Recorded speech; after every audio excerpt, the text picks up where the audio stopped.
avoir un producteur de rhum, ni un embouteilleur indépendant, ni quelqu'un qui sélectionne, mais un tonnelier, hein, en la personne de Willy Navarre. Bonjour Willy. Bonjour, bonjour Jerry, bonjour Benoît, bonjour les confrères. Bonjour Benoît.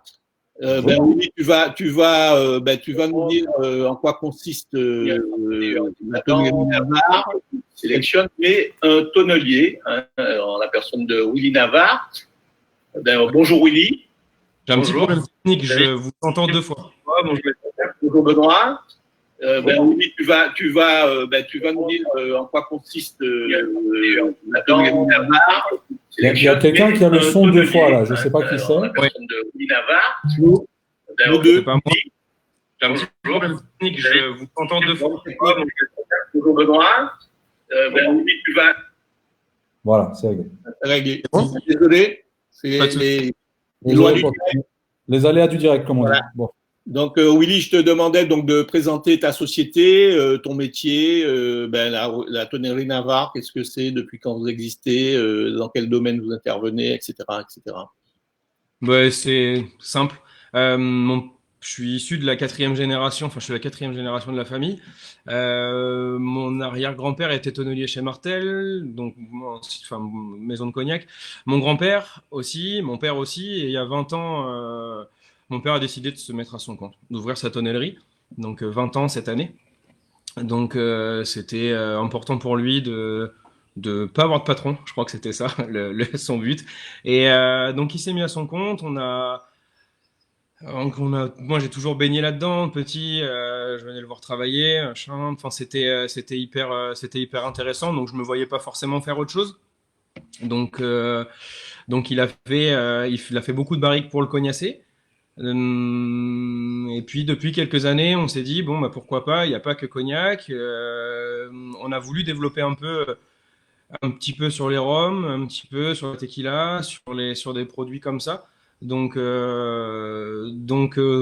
pense que c'est ce qui nous amène aujourd'hui à parler avec vous. Attendez, c'est ce qui nous amène à parler avec vous justement de ces barriques de rhum et de nous. Donc on a comment? C'est une entreprise vraiment familiale. On n'est pas beaucoup, on est 7 à travailler. On a monté une équipe de copains, de jeunes. Il y a que des tonneliers de métier, donc c'est important de le souligner aussi. Aujourd'hui, on n'arrive pas forcément à trouver cette main d'œuvre de tonnelier parce que c'est pas forcément un métier qui attire les jeunes. Donc on a réussi à vraiment relancer une société jeune et dynamique, comme vous pouvez nous voir sur les réseaux sociaux, tout ça. Et je vois, j'ai les questions en même temps, mais je vous laisserai répondre tout à l'heure. Donc apprendre des personnes aussi comme Guillaume de Roigny qui vont nous aider à faire monter la société, à faire connaître la société. Et c'est vraiment important pour nous de développer ça. Moi, le parcours, j'ai fait un apprentissage il y a 15 ans chez mon père. Derrière, j'ai travaillé dans quelques autres tonnelleries pour voir un petit peu ce qui se pratiquait à l'extérieur. Je suis vite revenu. J'ai fait, on va dire que les chaînes de production m'intéressaient pas forcément. On préférait faire de la réparation et travailler sur des barriques d'occasion, faire beaucoup de réparations parce que c'est un peu la spécialité de la maison aussi. La réparation, le reconditionnement de fûts, tout ça, je sais pas, je suis pas trop à l'aise devant la caméra. Vous devez le voir, je suis désolé. C'est pas grave. Ouais, c'est pas mon métier, on va dire. Mais alors, je vais te couper là tout de suite. À contrario, par rapport à d'autres tonnelleries, vous faites non seulement des fûts neufs, mais vous réparez également, vous faites du reconditionnement. J'ai pas entendu ta question, ça a coupé. Je suis désolé. Je disais, par rapport à d'autres tonneliers, vous ne faites non seulement des fûts neufs, mais vous faites également de la réparation. Oui, on fait beaucoup de réparations. C'est 50% de notre activité quand même. D'accord. On répare les vieilles barriques dans le Cognacé et de partout. On travaille pour les autres tonnelleries aussi, pour des distributeurs. On fait de la sous-traitance en réparation qui est une grosse partie de notre activité aujourd'hui. Et justement, il nous faut des tonneliers de métier pour pouvoir effectuer les réparations. Alors, il y a 50% de fabrication de fûts neufs aussi, donc. Oui, à peu près. On va dire 50%. Oui, à peu, 50%. Alors, au niveau a... comment se passe la sélection des bois? Donc, la sélection du bois, comment vous les sélectionnez? Est-ce que c'est vous qui faites la Oui, sélection? bon, bon, c'est mon père qui s'occupe de tout ça. Il est vraiment spécialisé là-dessus. Moi, je m'occupe plus des fûts. On sélectionne les bois en fonction de la demande des clients. Bien sûr, on sait que sur une année, on a tant de pourcents de chêne français, tant de pourcents à utiliser en chêne américain. On va chercher sur les forêts aussi, nos forêts grains fins, enfin, donc la forêt de Troncé, plus sur les vins. Les gros grains, on travaille beaucoup avec le Limousin, les Vosges et quelques chênes des pays de l'Est aussi. On a quelques clients qui veulent aussi du chêne des pays de l'Est, donc on travaille tout ça. Mon père est vraiment sur cette dynamique-là. Il s'occupe des achats de bois. Il va choisir. Il passe beaucoup de temps. Nous, après, on a une autre sélection quand ça arrive au parc à bois et encore une autre sélection quand ça arrive dans l'atelier après usinage. Donc, on travaille principalement avec du 24 à 36 mois de séchage. Ouais. Mais justement, avant de parler de séchage, quel est l'âge moyen des bois que vous utilisez? 24-36, l'âge moyen de... Ouais. Je peux pas vous dire là, il vous répondra mieux que moi. Là-dessus, c'est vraiment son domaine. Mais enfin, vraiment de l'abattage au séchage, on est à 36 mois, enfin 24-36. Après, je vous dis au niveau des âges des bois qu'on utilise, je vous dis ça, c'est vraiment. Et on a chacun notre partie, et c'est lui qui s'occupe de tout ça. Alors, je ne sais pas si tu pourras me donner la réponse à cette question, mais pour les gens qui ne s'y connaissent peut-être pas, est-ce que c'est une moyenne générale? Est-ce que c'est vieux ou pas? 24 à 36 mois. On est sur une centaine d'années. Hein. C'est très vieux, c'est entre 150 et 200 ans généralement. Non, je parlais du séchage, je parlais des 36 mois dont tu parlais. Est-ce que c'est beaucoup ou pas? C'est bien, c'est beaucoup parce que ça fait ça nous bloque la trésorerie si vous voulez. Le bois est coupé, nous on est obligé de l'acheter et plus il va rester longtemps, plus ça nous bloque en trésor. Donc oui, c'est beaucoup. 3 ans, ça reste beaucoup. On a un concurrent qui fait une barrique, c'est avec du bois séché 5 ans, par exemple. C'est des gros groupes qui se permettent de faire ça. Après, les temps de séchage, les cahiers des charges, bon, je parle un peu on est sur la confrérie du rhum, mais je parle du cognacé. On a beaucoup de maisons de cognac qui veulent travailler sur du 36 mois de séchage.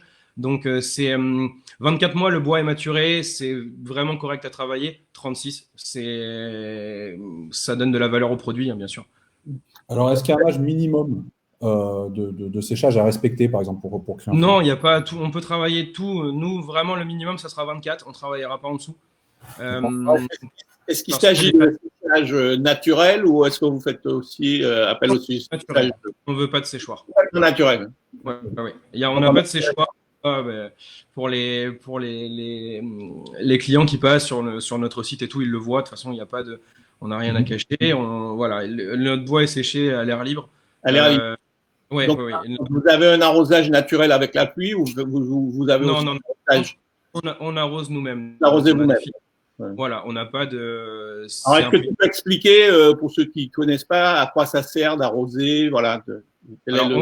Tout simplement, on arrose le bois, donc qui s'appelle mérin dans la tonnellerie. On arrose les mérins justement pour les rincer, pour enlever les mauvais tanins, pour enlever les excès de tanins et pour pouvoir l'utiliser, on peut pas dire plus rapidement, mais vraiment pour que le bois soit utilisable, pour pas que ça libère trop derrière, pour pas qu'on libère trop de tanins derrière, de mauvais tanins.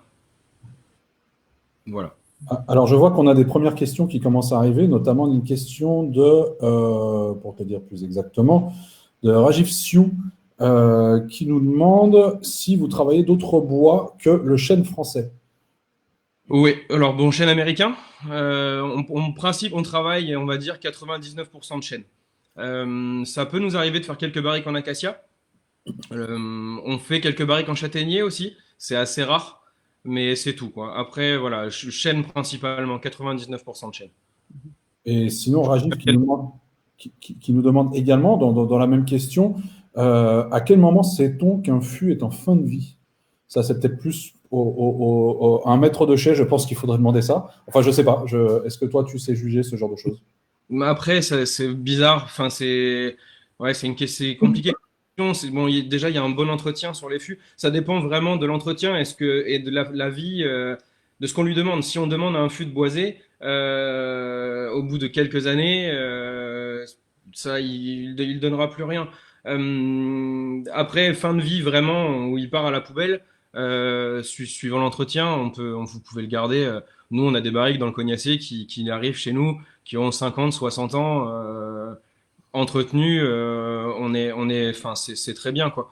Après, souvent, ces barriques-là passent au pinot, et le problème du pinot, c'est que le sucre du pinot mange le fût, vraiment ronge le bois, et là, on peut dire que le fût est en fin de vie. Mais il n'y a pas vraiment il y a pas vraiment d'années, tout dépend de l'entretien du fût, vraiment. D'accord. Donc après, dire qu'il est en fin de vie, ça, je vous dis, ça dépend. Si c'est un fût qui sert de stockage, vous pouvez le garder. Voilà, tant qu'il fuit pas, on peut dire qu'il est bon, quoi. D'accord, d'accord. Il Et, a toujours. et vous, chez Navarre, maintenant, bon, ici, c'est la confrérie du Rhum, donc on va surtout voir ça d'un point de vue Rhum. Mais aujourd'hui, vos principaux clients, c'est qui? Sur le rhum? Non, de manière générale, pour la Ouais, tonnerie. le Cognacé, bon, on est basé à Cognac, donc on travaille beaucoup sur le Cognacé. On commence à travailler avec quelques rhummiers, des embouteilleurs français aussi. On a beaucoup d'embouteilleurs, on a des brasseries. C'est pas des marchés forcément où on allait, et les brasseurs viennent vers nous, les indépendants viennent vers nous, les particuliers aussi. Donc avec les petits fûts, on en parlera tout à l'heure, mais on a beaucoup de particuliers. Et puis les embouteilleurs, donc qui sont passés avant moi sur les lives. Anto, All Brother, on a Morgan Ritchie avec les Rhum Dynasty, les Frères de la Côte. J'ai un petit projet aussi de vieillissement avec Guillaume Ferroni. Donc voilà, pour citer un peu les embouteilleurs français et distillateurs. Toutes des personnes à qui on fait des coucous, d'ailleurs, s'ils nous regardent. Oui. Pour revenir un petit peu sur la technique de la tonnellerie, tu as dit que vous faites beaucoup de reconditionnement. Alors, Oui. vous employez un procédé Wilfa. Qu'est-ce que c'est exactement? Alors, le procédé Wilfa, c'est une technique on va dire, c'est une technique de grattage qu'on a déposée. C'est un brevet qui a été déposé il y a une dizaine d'années par mon père. Donc, si vous voulez, on récupère tous ces fûts justement qui ne donnent plus rien, qui servent de récipient. On enlève les deux fonds de la barrique. On a inventé, enfin, il a inventé, parce qu'il a fait.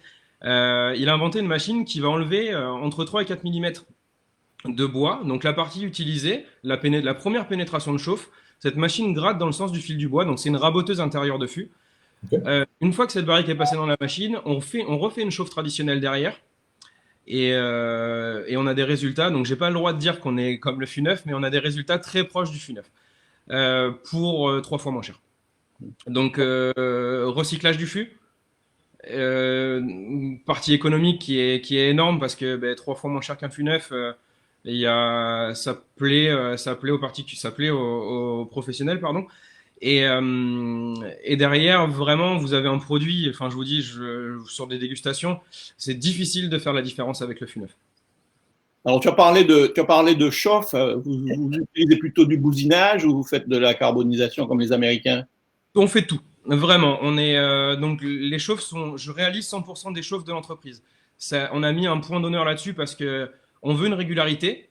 Donc j'ai quelqu'un qui bosse, je suis en train de former quelqu'un justement pour m'aider là-dessus. Mais ça fait 6-7 ans qu'on travaille vraiment ces chauffes-là avec avec les professionnels qui sont autour de nous.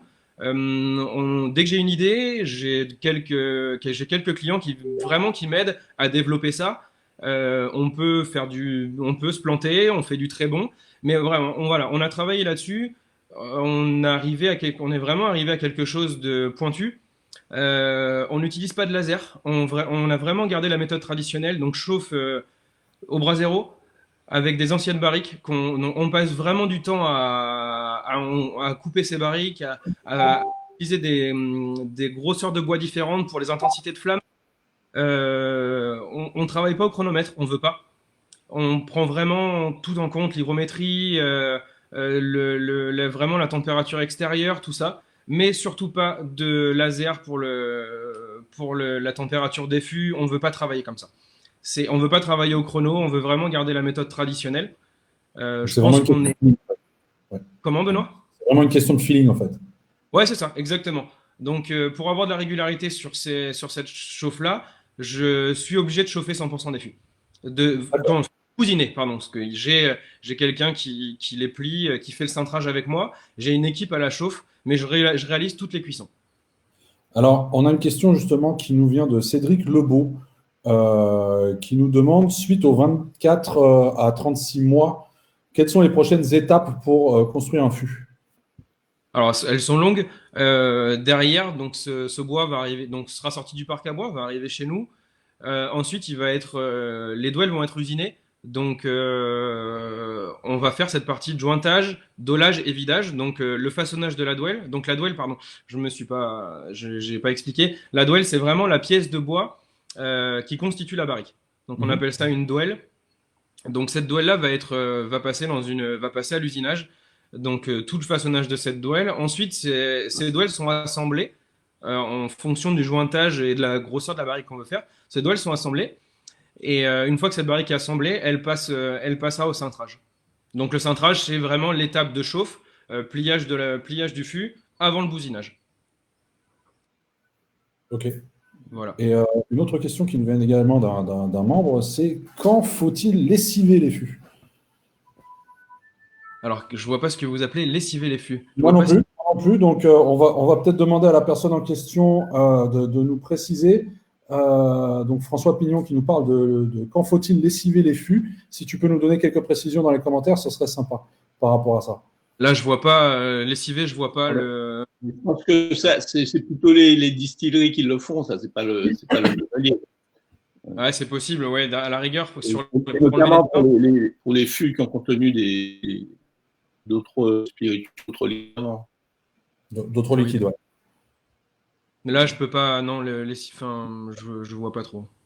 Aujourd'hui, quand on parle de la tonnellerie Navarre, on parle d'une structure de combien de personnes pour les gens qui ne connaissent pas la société, par exemple? On est 10. Donc, il y a 7 tonneliers. On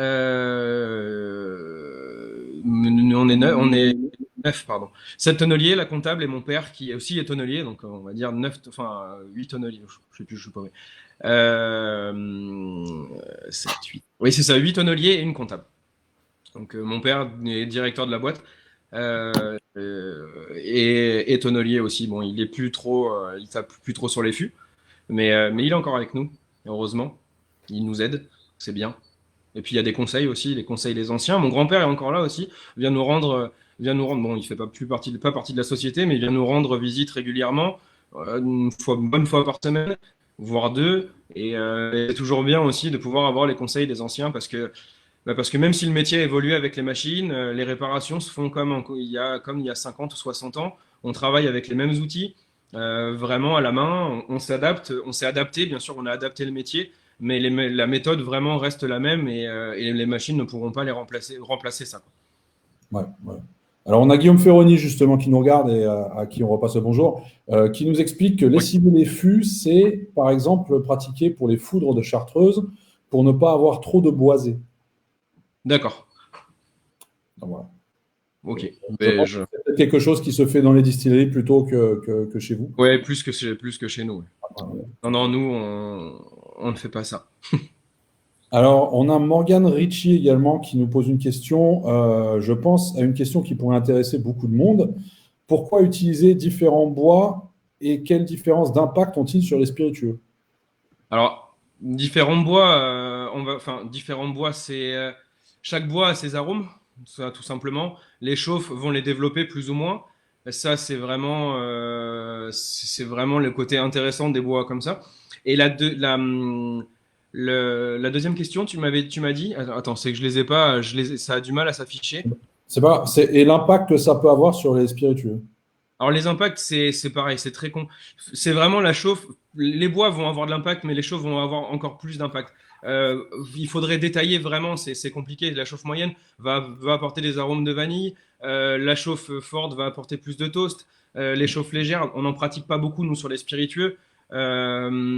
C'est vraiment à développer. Bon, ça après, ça sera plus aux distillateurs de vraiment développer sur ces. Enfin, nous, les arômes, on va les développer avec la chauffe, comme je vous ai expliqué, mais ça sera plus. Je sais pas forcément comment répondre à la question, mais on les impacts on peut jouer sur tout. Voilà, les grains, si vous voulez, l'impact du grain. On va plus parler du grain du bois. Le grain du bois, donc c'est l'épaisseur du veinage qui vont avoir des impacts sur les alcools. Si vous voulez, plus on utilise des grains fins, moins le bois va libérer d'arômes, donc on sera sur des notes plus vanillées sur la durée. Alors que si on utilise des gros grains, donc du grain avec un veinage plus large, le bois va libérer vraiment plus rapidement, teinter plus rapidement aussi les alcools. Donc sur les spiritueux, on utilise les deux. Nous, sur le cognacé, les gros grains sont plus utilisés que les grains fins. Il y a une ou deux sociétés qui utilisent les grains fins. Mais sur les rhums, le chêne américain, pareil, le chêne américain libère les arômes beaucoup plus vite, comme le gros grain, quoi. Alors, j'ai une question. Quand un producteur de rhum vient vous voir et qui vous dit qu'il veut un fût, qu'il veut tel profil pour son rhum, donc vous allez lui proposer un type de grain, un type de chauffe. Oui. Mais est-ce que vous faites des essais avec son rhum? Parce que je pense qu'avec justement, c'est ce qu'on est en train de faire. Donc là, on est sur des phases d'essai, justement. On est sur des phases d'essai avec certains embouteilleurs français, dont Morgan et, comme je disais, Morgan, les Rhum Ricci et Guillaume Ferroni. Voilà, quand on a des petites idées comme ça, on se concerte. Voilà, moi, je leur dis, bon, je peux faire ça. Eux, quand ils ont une idée, on me dit, écoute, quel bois utiliserais-tu pour faire un produit comme ça? Voilà, on se concerte là-dessus. J'aime bien goûter les produits avant. Avoir un produit aussi proche du produit final, s'ils ont un truc, s'ils ont un alcool vraiment qui ressemble à ce qu'ils veulent faire. Donc on essaye de travailler comme ça. C'est ce qu'on met en avant aussi, hein. Donc il y a beaucoup d'échanges avec le producteur. Oui, énormément. On passe du temps au téléphone. Il y a beaucoup d'échanges et tant mieux parce que ça nous permet aussi de nous progresser. Donc on est ouvert à tout ça. On goûte beaucoup. On travaille beaucoup là-dessus. Alors, on nous demande notamment si tu pouvais parler, c'est Cédric Lebeau qui demande si tu peux parler de la gamme de mini-fûts qui est sortie récemment et si tu as eu des retours d'expérience de la part de certains utilisateurs. Oui, alors, les mini-fûts, ça a été vraiment le produit qui nous a fait connaître sur la confrérie et dans le monde du rhum, hein. Alors, il y a… Est-ce que tu peux déjà nous expliquer, pour ceux qui ne connaissent pas, ce que c'est un mini-fût? Alors, mini-fût, on parle de mini-fût comme il y a derrière, je sais pas si vous… Donc, on va dire de 1 litre. Bon, on commence un peu plus petit, mais on en fait très peu. De 1 litre jusqu'à… Enfin, on fait 1 litre, 3, 5, 10. Après, bon, on passe sur les gammes 30, 50 et 100 litres. Vraiment, le petit pour les particuliers, donc micro-fût, donc 1 litre, 3 litres et 5 litres. On a lancé ça il y a 1 an et demi, 2 ans, 2 ans, je crois. Vraiment pour s'amuser au départ, on avait une petite demande, on s'est dit ouais, ça pourrait être chouette d'en faire quelques-uns, mais pas beaucoup parce qu'on n'est pas équipé et en fait ça a pris une ampleur. Bon, je pense que les confrères, vous le voyez sur la confrérie, il y a beaucoup de photos de petits fûts qui sont postés. Ça a vraiment pris une ampleur, donc on s'est dit, bah, écoutez, s'il y a un marché là-dessus, on va être présent. Donc on a développé ça, on a énormément de retours, donc de beaucoup de particuliers qui reviennent vers nous pour nous dire, écoutez, on a fait ça, donc on a fait vieillir un sauterne avant pour faire un finish, un cognac. Enfin, on a eu énormément de retours, beaucoup de retours positifs, si ce n'est pas 100% de retours positifs. C'est vraiment un produit pour nous qui est important parce que ça permet aussi aux particuliers, voilà, de faire un produit personnalisé. Et donc on a beaucoup de questions comme ça qui reviennent, qui me dire combien de temps on doit laisser le rhum. Enfin, vraiment, moi j'insiste là-dessus pour vous dire, vous prenez un petit fût, les temps sont pas forcément importants. Bon, ne laissez pas 10 ans dedans, mais faites un produit personnalisé, goûtez-le régulièrement, amusez-vous, faites vieillir un Porto, refaites vieillir du rhum derrière. Pour faire un finish, enfin un Porto ou ce que vous voulez. Vraiment, ce produit, c'est vrai pour sortir un produit personnalisé. Il y a quelques pages qui sont consacrées, enfin sur Facebook, qui sont consacrées au vieillissement du rhum en petit fût, enfin en fût tout simplement, qui est vraiment très intéressante. Si vous avez des questions, nous, on est là pour y répondre aussi là-dessus, sur les petits, parce on essaye d'être le plus actif possible, réactif possible à vos questions. Mais le groupe est vraiment, vraiment intéressant et les gens partagent beaucoup dessus. Les retours, bon, c'est sûr que sur un petit fût de 5 litres, ça va boiser les premiers passages, donc ça reste du bois neuf. Les premiers passages le premier passage va être dur, donc c'est bien de pouvoir rincer les fûts avec un vin blanc liquoreux ou un produit comme ça, des produits pas forcément très chers, mais pour vraiment préparer les fûts pour sortir votre rhum personnalisé tout simplement. Alors justement, on a la question qui arrive, c'est est-ce que tu aurais des conseils pour un premier vieillissement en mini-fût? Alors, sur un fût, si vous voulez faire votre produit de A à Z, Mhm. donc partir sur un fût neuf, parce on fait quelques fûts en finish, donc des fûts déjà passés à l'alcool, pour rendre service justement et pour faire gagner du temps aux particuliers. Nous, l'idéal, enfin, après, je vous parle personnellement sur ce que sur ce que moi j'ai fait chez moi pour m'amuser. Étant un cognac, on peut avoir un peu de cognac, donc j'ai laissé l'alcool. Je vous parle de vraiment l'expérience perso, hein. Laisser l'alcool pendant 4, 5, voire 6 mois dedans. On le Mhm. sort. Donc vraiment, le cognac a pris du bois, a pris le premier passage du fût. Derrière, tout simplement, vous pouvez remplir en rhum. Surtout, vous rincez pas le fût. Parce qu'on a des clients qui ont rincé le fût sur le finish. Donc, il faut pas le faire. Vous pouvez remplir directement. Et derrière, je vous conseille de le mettre dans un endroit, pas derrière une source pas au-dessus d'une source de chaleur, pardon, pas derrière une vitre, tout ça. Et de le goûter une fois par mois. Vous pouvez goûter votre produit une fois par mois. Et surtout, de refaire le plein du fût. Donc, quand vous prévoyez vos 5 litres de rhum, enfin, je parle pour un 5 litres, prévoyez toujours un petit peu plus, donc 6 litres en principe, et de remettre le rhum par-dessus pour éviter le contact de l'alcool avec l'air dans le fût. Pour vraiment diminuer l'évaporation, parce que ça reste du petit contenant, l'évaporation est importante. Donc, je vous conseille vraiment de faire ça et de le goûter régulièrement. Dès que vous sentez que le produit vous plaît, sortez-le. Et Alors, retentez l'expérience en laissant un peu plus de temps derrière. Vous On a pouvez. un frère qui demande quelle taille privilégiée. Tu as parlé de 5 litres.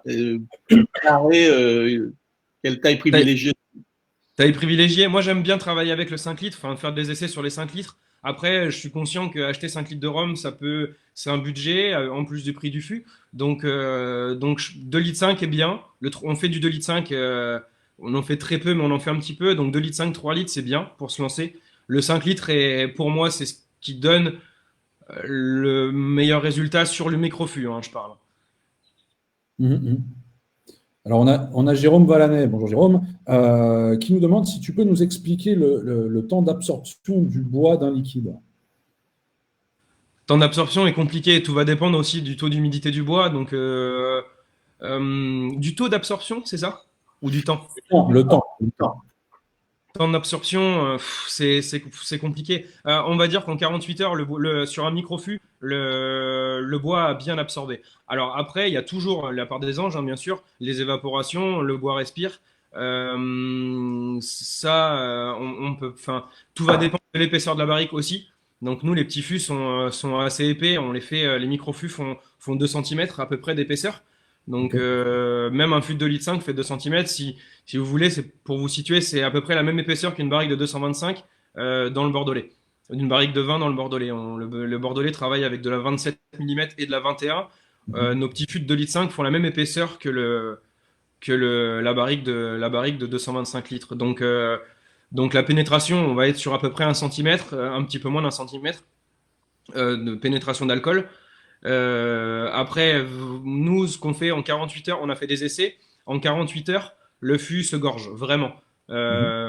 Au-delà, le fût ne boit plus. Bon, après, vraiment sur le fait que le bois prenne, le bois absorbe. Ouais. C'est un bib, ouais. Et du coup, est-ce qu'on peut réitérer cette opération-là autant de fois qu'avec un plus grand fût, ou est-ce que ça reste restreint par rapport à la taille, en fait? Non, après, bon, bien sûr, l'idéal au départ, c'est de faire vieillir des rhums. C'est quand le fût est neuf, c'est de faire vieillir des rhums pour avoir ce côté boisé. Après, le fût, il est utilisable vraiment. Enfin, je dis s'il est entretenu, il est utilisable à l'infini pour faire des finishes. Mhm. C'est juste à vous au client de remettre l'alcool dessus derrière son rhum. Bon, le fût va se rincer au bout d'un moment, mais il reste intéressant. Après, on n'a pas assez de recul par rapport à ça pour, vu que la société, enfin, les petits fûts les petits fûts sont juste créés. On est en phase d'essai nous aussi. Les clients nous aident énormément parce qu'on peut pas faire tous les essais qu'on veut, c'est pas possible. Et donc les clients nous aident énormément. Mais aujourd'hui, oui, on a des clients sur les premiers fûts. Les premiers, on a dû les faire il y a 4 ou 5 ans. Vraiment, c'était une petite série comme ça pour, je vous dis, pour s'amuser avant qu'on commercialise et tout. Les fûts qui ont 5 ans, bon, j'ai des copains qui en ont à la maison, ils n'ont pas bougé, quoi. Et ils sortent encore des produits. Par contre, voilà, le fût, l'idéal, c'est de jamais le laisser vide pour pas qu'il sèche. Alors, j'ai une autre question que je vais peut-être un peu reformuler. On demande si les petits fûts sont essentiellement faits à partir de bois neuf. Donc, est-ce que les petits fûts sont des fûts neufs ou est-ce qu'il t'arrive de faire des petits fûts avec des bois qui ont déjà servi? Les deux. On fait les deux. Donc, on a une grosse partie bois neuf.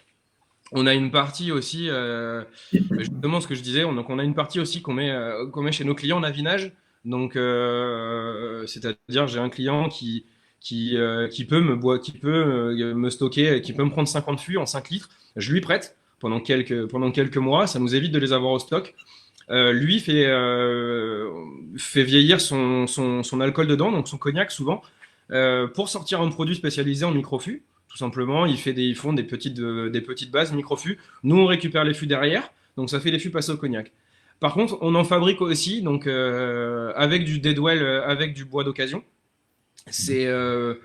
On fabrique avec le bois d'occasion plus pour au-dessus 10 litres. Voilà, on travaille vraiment 10, on va dire 15, 20, 30, 50 et 100 litres avec le bois d'occasion. Parce que ce bois d'occasion est plus difficile à travailler comment dire, et il a plus de défauts, donc c'est compliqué de faire du microfût avec ça. Mhm. Alors, tu parlais justement de prêt de fûts, en fait. Donc, ça consiste effectivement à prêter des fûts vides à des producteurs qui, eux, vont les stocker chez eux, les remplir de leur alcool, et puis, après un certain temps, te les rendre pour en faire pour avoir un produit supplémentaire pour proposer aux particuliers comme aux professionnels des produits déjà passés à l'alcool, pour avoir plus de produits dans notre gamme. Et surtout pour faire gagner du temps aux amateurs de rhum qui veulent pas perdre 6 mois et forcément 5 litres, je parle toujours sur le 5 litres, mais qui veulent pas perdre 5 litres de cognac. Ça sera pas perdu parce qu'ils pourront le boire derrière, mais les 5 litres de cognac, il faut les acheter au départ. Donc le 5 litres de cognac plus 5 litres, plus le fût de 5 litres, plus 5 litres de rhum, ça fait un investissement. Donc il y a des gens qui veulent faire leurs produits vraiment du début à la fin. Mais beaucoup de personnes aussi veulent prendre des fûts déjà travaillés. Alors là, on parle des petits fûts, mais est-ce que c'est une pratique qui se fait également sur des grands fûts du coup, Alors sur les grands fûts, on n'en met pas chez nos clients en avinage, mais par contre, on a une grosse gamme de fûts d'occasion. Donc la demande est forte en fûts d'occasion de différentes provenances, que ce soit Calvados, Cognac, Pinot des Charentes, Bourbon comme il y a derrière moi. Donc on essaye d'avoir. Donc là, retravailler la barrique, ça serait pas possible. Donc on achète vraiment, on va chez les clients, on rachète ces fûts-là. Donc là, la barrique est posée, l'ordinateur est posé sur une barrique de Sauternes, par exemple. C'est dommage, vous pouvez pas les voir. Donc on va chercher vraiment des barriques chez les producteurs pour pouvoir proposer des gammes différentes aux professionnels. Souvent, ces fûts-là sont vendus chez les professionnels. Donc, on essaye vraiment d'avoir un panel de fûts d'occasion assez développé pour avoir, même sur les Bourbons, on va encore plus loin. On cherche, là derrière, tout est rangé par distillerie. Donc, on a de la Turquet, de la Wild Turkey, de la Ravenhill, j'ai Oz Fitzgerald, Jim Beam. Voilà, on va chercher vraiment dans les distilleries parce que on a des producteurs on a des distillateurs qui préfèrent la Jim Beam, on a des producteurs qui préfèrent des Calvados, donc des Calvados, j'en ai aussi de l'autre côté. Voilà, on essaye d'avoir vraiment une gamme assez complète et un gros panel de fûts d'occasion. Qui sont nous, parce que ces fûts-là doivent être revendus, remis en état. Donc il y a quelques douelles à changer, on les répare. On les remet vraiment, il y a une grosse remise en état qui est faite dans nos ateliers. Okay. Pour revenir sur les mini-fûts, il y a un confrère qui demande quelle est la durée du maximum de vieillissement dans ce type de fût? Sur le mini? Sur Ouais, le mini-fût? fût, Minimum. la durée maximale. Maximal, c'est compliqué, ça va dépendre du taux d'évaporation, de la température dans la pièce où il est stocké. Après, sur le 5 litres, le premier passage, je ne vous conseille pas de le laisser plus de 6 mois, ça risque d'être compliqué derrière. Mais il y a des clients qui ont fait des essais, enfin, je vois un peu sur les groupes de vieillissement, qui ont laissé l'alcool pendant 5 ans dans un fût de 5 litres, il reste plus rien.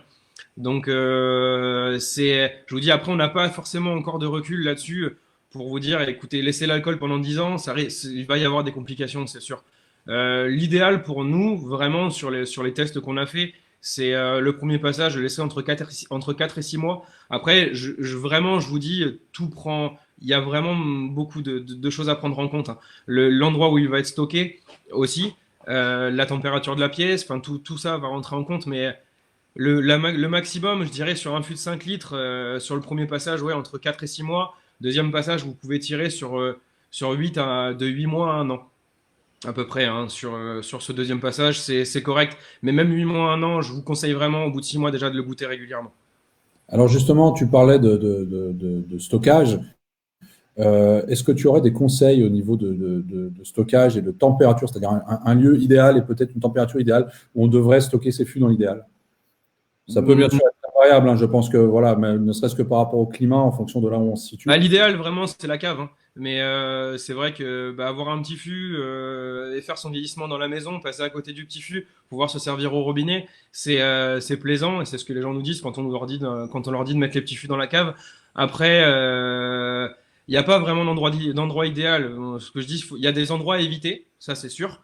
Comme j'ai dit, source de chaleur, ne pas mettre son petit fût derrière une vitre.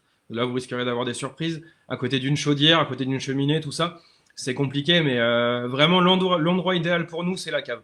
Moi, j'ai un petit bar à la maison pour recevoir les clients, les copains. Il est ouvert toute l'année. Il est à température ambiante. C'est correct, quoi. Ça reste. Mais après, on va dire 90% de nos clients qui stockent conditions appartement ou maison.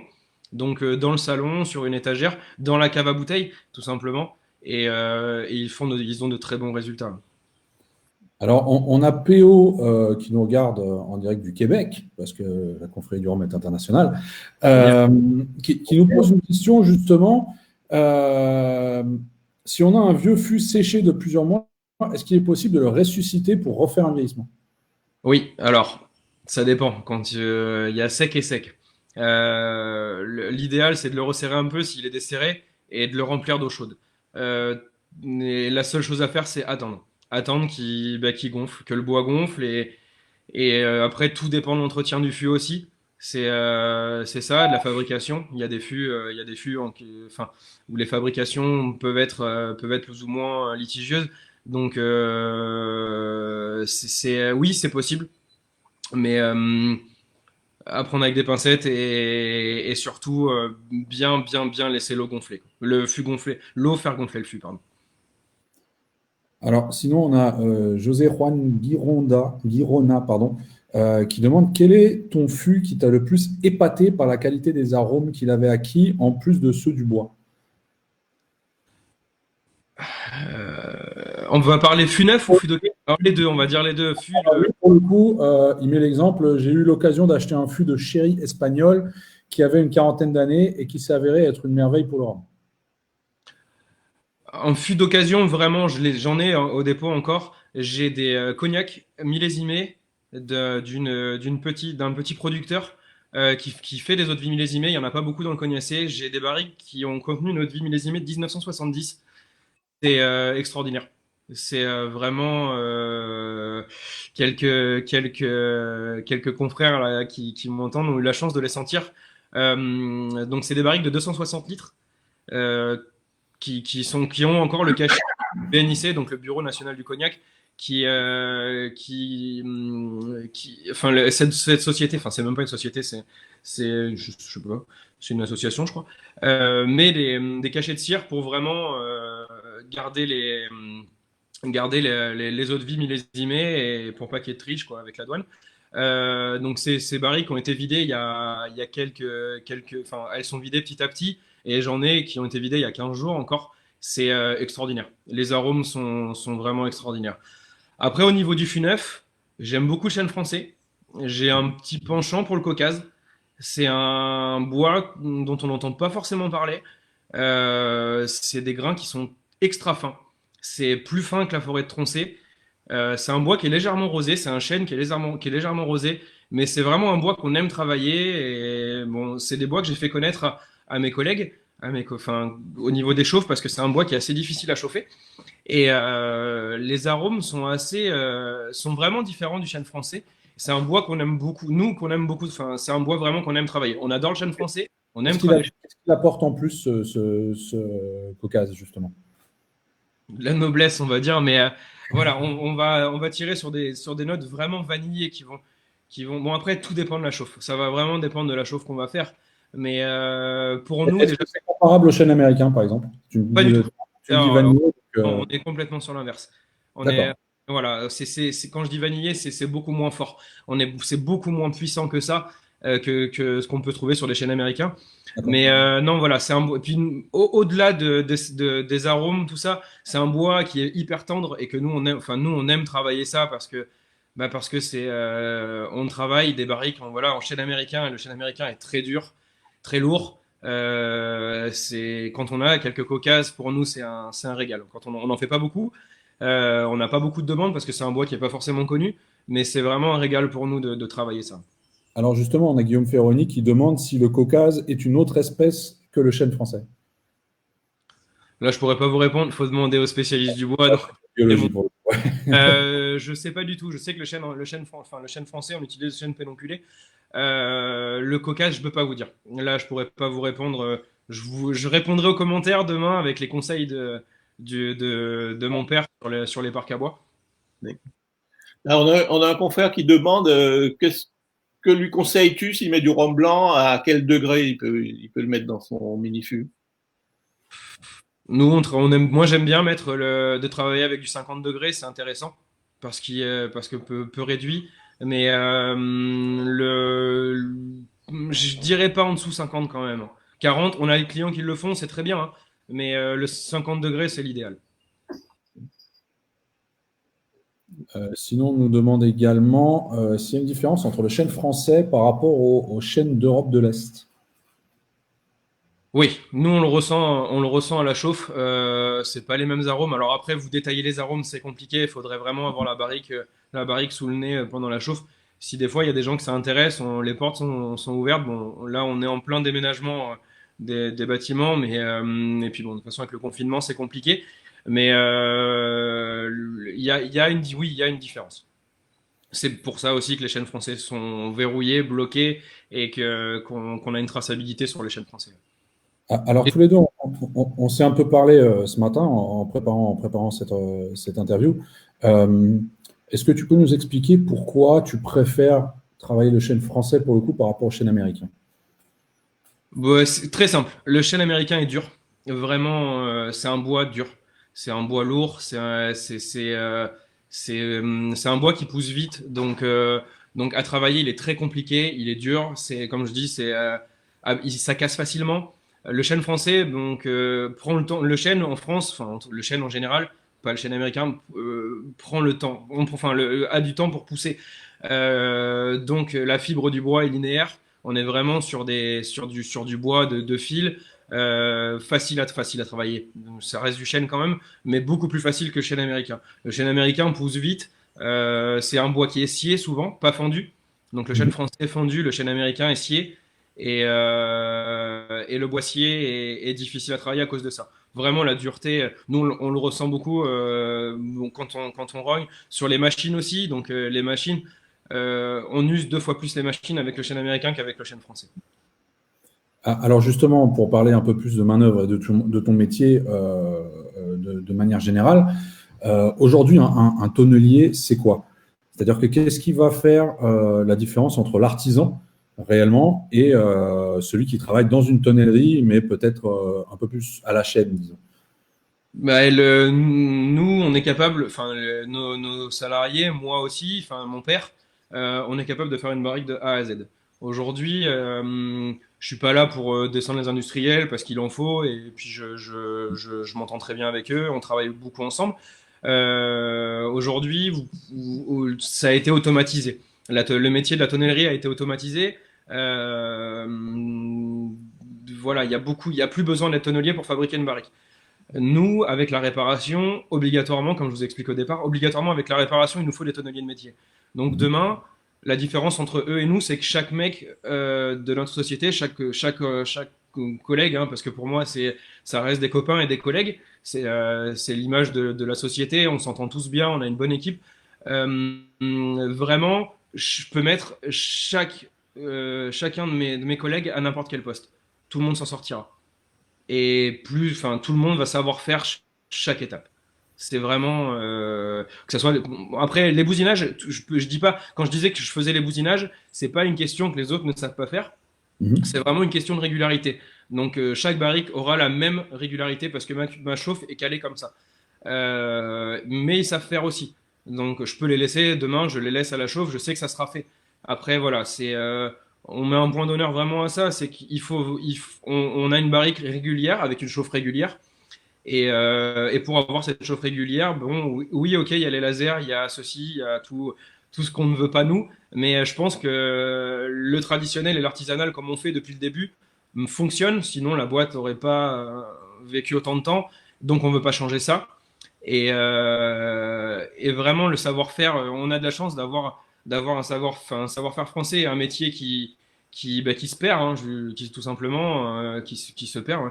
Donc, il faut que nos salariés puissent travailler travailler chaque étape travailler sur chaque étape de fabrication de la barrique.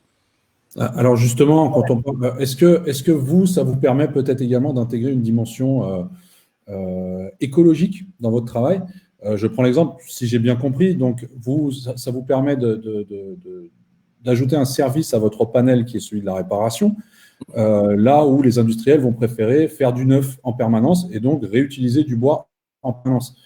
C'est ça. Et donc, comme on parlait des frères de la côte tout à l'heure, je me demandais s'il y avait aussi un aspect écologique là-dedans, parce que pour le coup, des fûts qu'on répare, c'est des arbres qu'on n'abat pas, j'ai envie de dire. C'est ça exactement, et le reconditionnement, c'est notre argument fort pour le reconditionnement aussi.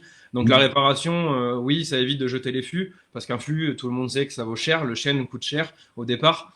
Un mètre cube de chêne, et le mètre cube de chêne est très très cher aujourd'hui, donc c'est ce qui justifie le prix de la barrique aussi. Le reconditionnement aujourd'hui, quand on voit que dans le Bordelais, une barrique fait 3 à 4 ans, c'est compliqué de se dire qu'une barrique de 250 litres qui se vend 650 euros dans le Bordelais, au bout de 3-4 ans, elle va à la poubelle. C'était vraiment intéressant pour nous de pouvoir recycler ces fûts-là. On s'est dit pour 3 fois moins cher qu'une barrique neuve. Donc c'était vraiment quelque chose à développer. On n'a pas forcément fait énormément de pubs dessus non plus. On va le faire, on va en parler parce que c'est important. Aujourd'hui, il y a de moins en moins de chaînes. Il y a beaucoup de barriques. Il se fait, je sais pas le nombre de barriques neuves qui peuvent sortir en France sur la totalité des tonnelleries, mais ça doit être énorme. Donc c'est important pour nous aussi d'avoir ce procédé de recyclage, hein, tout simplement. Ouais, là où si je prends l'exemple maintenant avec le Bourbon aux États-Unis, où chaque année on a des dizaines de milliers de fûts qui vont à la poubelle. Qui vont à la poubelle ou qui sont revendus pour le coup à d'autres industries. Oui, aussi, ouais. Donc à la déco, ça part partout, quoi. Mais voilà, nous on repart vraiment sur une barrique réutilisable, donc elle est à l'intérieur, réchauffée comme une barrique neuve. On a de tout, hein. On peut reconditionner aussi bien du fût de vin que du fût d'alcool, de spiritueux. Donc on fait vraiment de tout.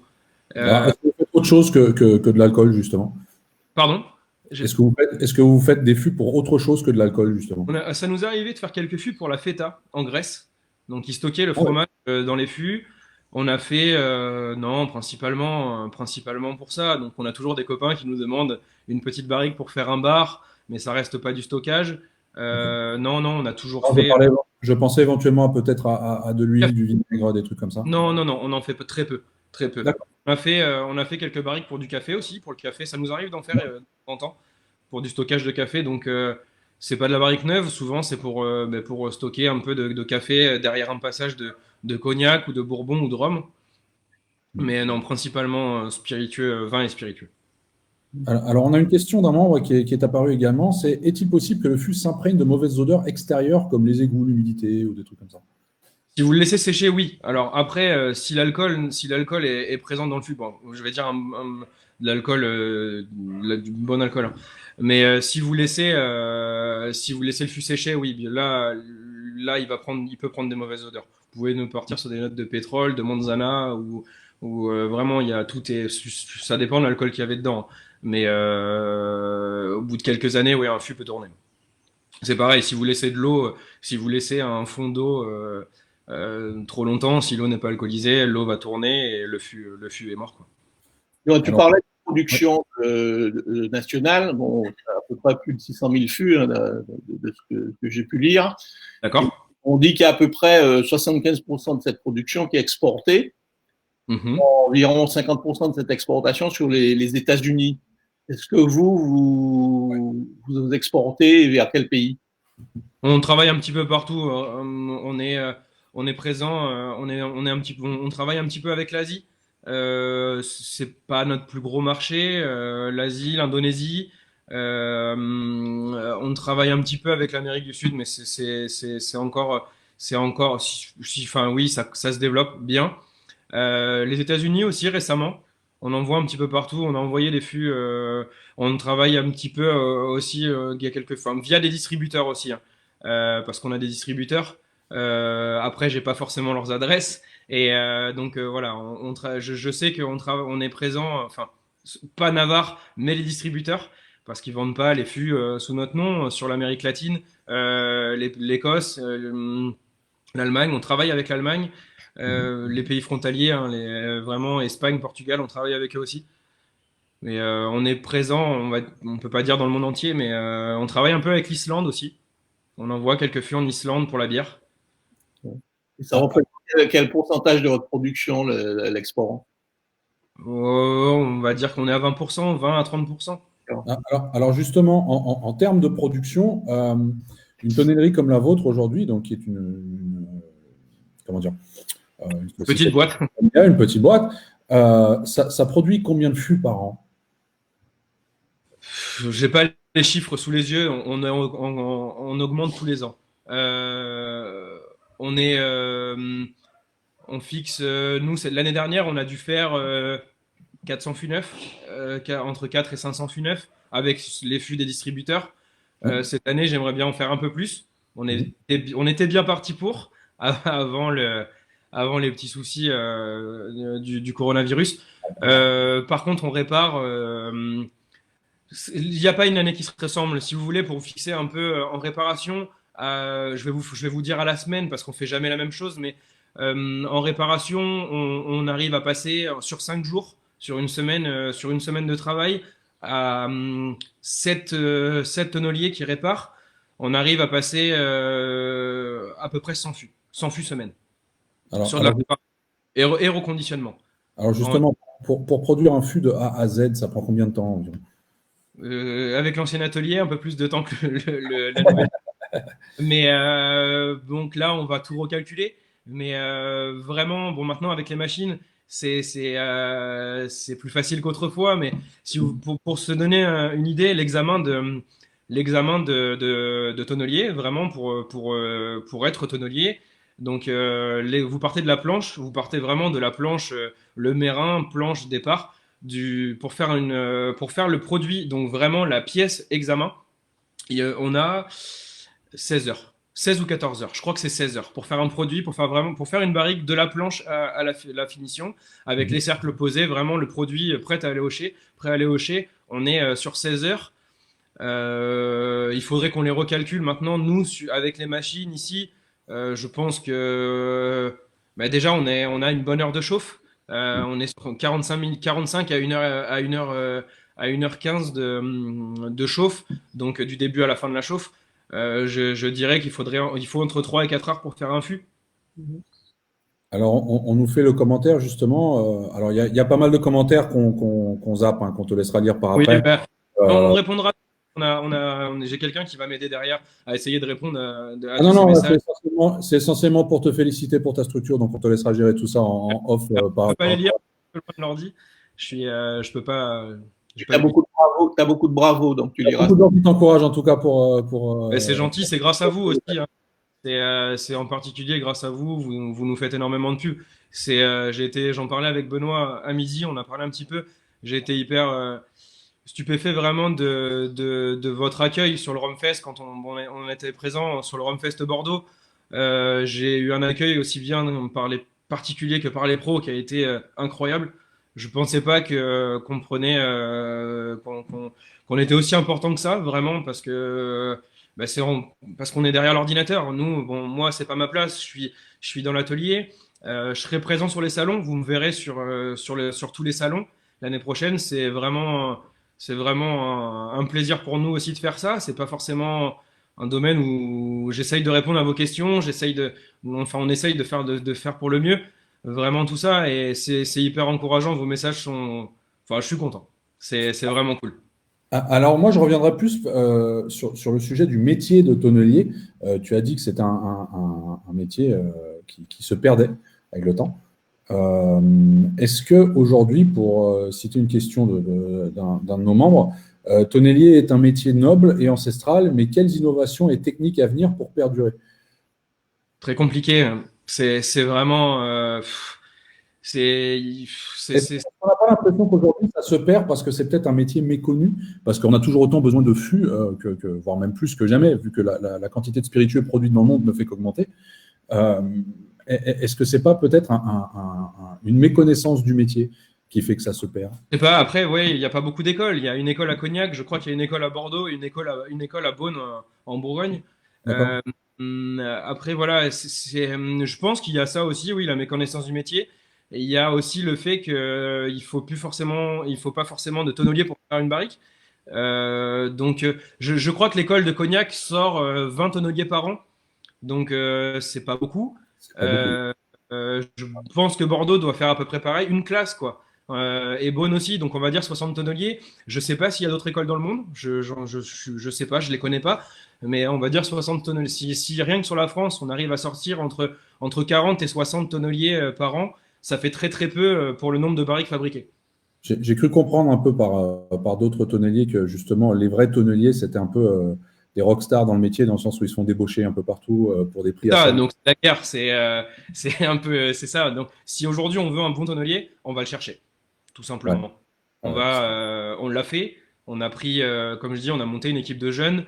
On a notre salarié ancestral, que certains connaissent aussi, Mario, qui a 61 ans et qui va raccrocher dans 6 mois. Et ça fait 2 ans que ça nous travaille, quoi. On se dit, va falloir le remplacer. Ouais, donc les jeunes, comment, Jerry? Et d'avenir, et qui paie bien, il faut le dire. Bon, déjà, par son ambiance, et parce que c'est un bon mec, il va nous manquer. Par son savoir-faire aussi, parce que j'en apprends encore avec lui. Hein. J'ai travaillé longtemps qu'avec lui à réparer. On a réparé quelques fûts ensemble, et il va falloir le remplacer. C'est vraiment compliqué. Donc voilà, on va chercher les mecs. On est allé l'année dernière chercher 2 tonneliers. Enfin, chercher entre guillemets 2 tonneliers, 2 jeunes, 21 ans, et Jérémy doit avoir 23. Donc Jérémy, certains d'entre vous ont pu le voir sur le Rumfest Bordeaux, il était présent avec moi le dimanche. Donc on avait 2 tonneliers sur le stand, c'était cool. Ça nous change un peu de la production, mais voilà, on veut vraiment une équipe de jeunes soudés et attirer les jeunes aussi vers ce métier. Hein, c'est un peu compliqué. C'est un peu le mercato de la tonnerie en fait. C'est ça. Complètement. Et, on a des offres, on n'est pas à l'abri que demain la personne parte, quoi. On est voilà, même si on est fidélisé, copain, voilà, faut gagner sa vie. Donc voilà, si vous nous regardez, que vous êtes jeune et que vous ne savez pas quoi faire de votre vie, devenez tonnelier, c'est un beau métier. Vous avez des gros bras aussi. Hein. Il y a un bon, vous venez d'embaucher Guillaume de Rohanny, quel sera son rôle? Est-ce qu'il va faire des fût ou est-ce qu'il va… Non, alors Guillaume reste, donc Guillaume est sur la structure, mais Guillaume reste quand même indépendant. On va travailler pour nous, on va nous aider à développer sur des marchés qu'on ne connaît pas forcément et que lui connaît très bien. On s'est rencontrés par hasard, on s'est envoyé un message du Guillaume et voilà, on est sur la même longueur d'onde. Pour moi, il est bon. C'est quelqu'un qui est bon dans son domaine, qui a d'énormes connaissances. Moi, le rhum, je connais en tant qu'amateur. Je connais la barrique, je connais le rhum vraiment dans les grandes lignes. Guillaume aujourd'hui va être là pour nous aider là-dessus, pour un peu aussi.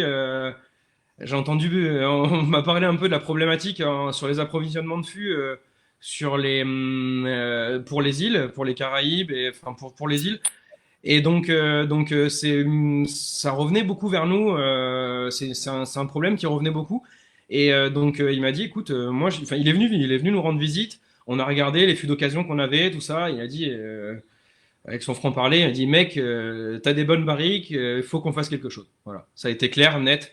Et puis voilà. Alors justement, on a Hervé Boras qui nous demande, puisqu'on parle de Guillaume, si vous avez des projets avec les frères de la Côte, dont tu peux nous parler. Pour parler, on aimerait envoyer quelques fûts.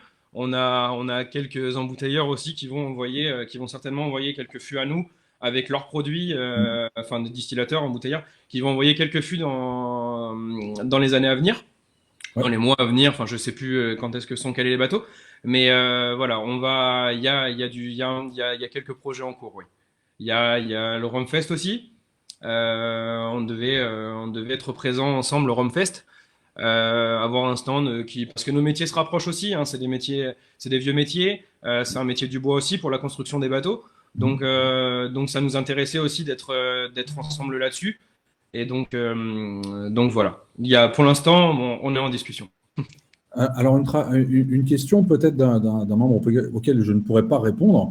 Est-ce que tu as déjà eu l'occasion de travailler le fameux chêne Mizunara? Je ne sais pas si ça dit quelque chose. Oui. Alors, c'est un chêne japonais. Donc, c'est un chêne, si je me trompe pas, c'est un chêne qui pousse dans les marais. Donc, c'est des chênes hyper humides. C'est sur des séchages de 6 mois. On l'a travaillé une fois. C'est très compliqué.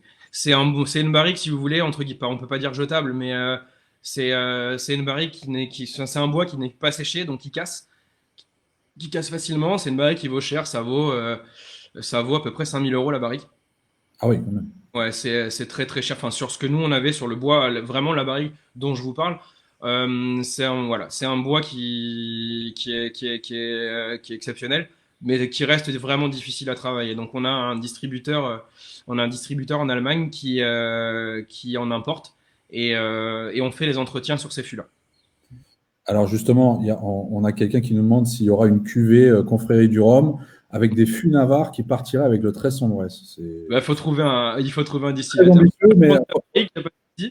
Vous trouvez ça liquide encore, en fait, c'est ça. Comment? J'ai pas entendu. Il faudra juste qu'on trouve du liquide encore pour mettre dedans. Voilà, c'est ça. Donc il y a la confrérie du rhum, moi j'ai les fûts. Faut trouver.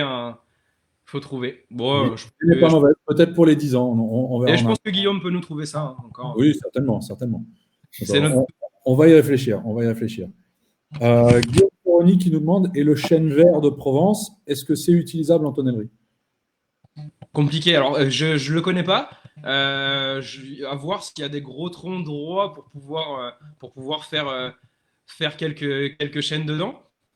S'il nous trouve ça, je suis prêt à essayer. On va travailler sur un bois bien spécial. Donc, je sais pas si Guillaume veut en parler. Je crois qu'il en avait parlé déjà sur du chêne. Il me semble que c'est, oui, il me semble. Si j'ai son accord, j'en parle. On veut travailler sur un bois bien spécial dont on n'a pas l'habitude du tout de travailler. C'est un résineux. Mais après, pourquoi pas? S'il me trouve les billes, je les fais. Il n'y a pas de souci. Comme ça, on aura un produit. Il y aura un produit provençal. C'est parti. Alors, tu as une question personnelle. Tu as un confrère qui demande si tu préfères le rhum agricole ou le rhum de mélasse pour tes fûts. Ah. Ça dépend. Après, je vais me faire taper dessus, mais j'aime les deux. Le rhum pour le rhum agricole. Comment, Benoît? J'ai pas entendu. Ton alcool préféré? Je suis sur la gramme. En toute honnêteté, mon alcool préféré, je suis né à Cognac. Il n'y a pas de problème. Il y a pas de À problème. Cognac. On va s'arrêter avec ta Non, vidéo. voilà. Merci. C'est pas forcément ça, c'est qu'on a grandi là-dedans. Depuis qu'on est gamin, enfin gamin, entre guillemets, depuis qu'on commence à faire un petit peu la fête, tout ça, on boit du cognac, on a grandi dedans. C'est devenu je peux pas dire une banalité parce que ça reste du cognac et c'est un produit de luxe, mais j'apprécie vraiment un bon rhum. Ça change. C'est un des alcools que je connais depuis peu, bon, depuis quelques années quand même. Mais vraiment, depuis qu'on suit la confrérie, qu'on travaille là-dedans, moi, je suis vraiment admiratif de tout ce qui peut se faire sur le rhum, de tout ce qui est rhum arrangé, tout ça. Je suis pas forcément un amateur de produits sucrés, mais j'aime beaucoup les rhums agricoles. Rhum de mélasse, c'est pareil, il y en a des très bons. J'aime tout. Non, non, il n'y a pas d'alcool que je vais aimer plus que d'autres.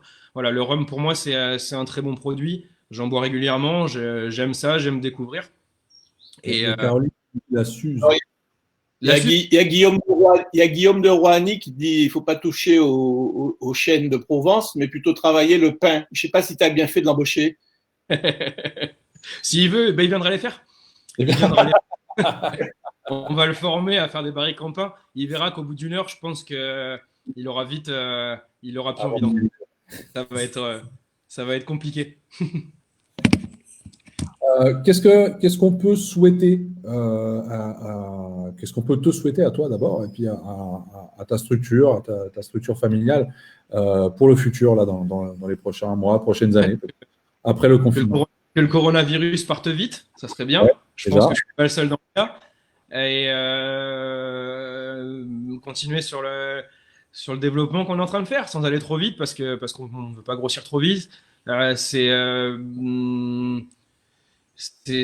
j'aimerais rester comme ça. Bon, on fait de plus en plus de fûts. Je veux absolument garder la chauffe jusqu'au bout. Je veux chauffer. Je veux garder les pieds dans l'atelier, même si je suis beaucoup demandé à l'extérieur, que ce soit au téléphone ou en visioconférence, tout ça. Je mets vraiment, je veux rester dans l'atelier. Et je veux continuer à développer cette barrique, ce système. Enfin, je veux voilà, on a une équipe aujourd'hui. On a mis en place une équipe pour développer ça, pour aussi rendre service aux professionnels comme aux particuliers, à trouver ces fûts d'occasion entre guillemets rares et de bonne qualité. Vraiment, vous pouvez souhaiter un bon développement de tout ça et puis qu'on continue je vois quelques messages qui font plaisir encore, mais qu'on continue vraiment à faire plaisir aux gens sur ces produits-là, aux particuliers comme aux professionnels. Alors pour terminer, si tu avais un conseil à donner peut-être aux plus jeunes d'entre nous qui souhaiteraient éventuellement s'intéresser d'un peu plus près au métier de tonnelier, tu leur dirais quoi? C'est un métier dur, déjà, faut pas l'oublier. Hein. C'est quelques coups de marteau dans la journée, donc faut du mental. C'est passionnant parce que le produit, vous pouvez le voir, vous allez le voir vraiment. Vous partez d'une planche et une fois que votre produit sera terminé, moi je trouve ça exceptionnel d'avoir pu faire ça et de développer, et les arômes qu'on va développer, que les producteurs et les distillateurs vont pouvoir développer grâce à notre produit. Vraiment, si vous prenez toute cette chaîne, c'est hyper long à expliquer. Vous pouvez être fier de vous, quoi. C'est demain l'alcool qui se retrouvera en vente chez les distillateurs sera bon en partie grâce à votre travail.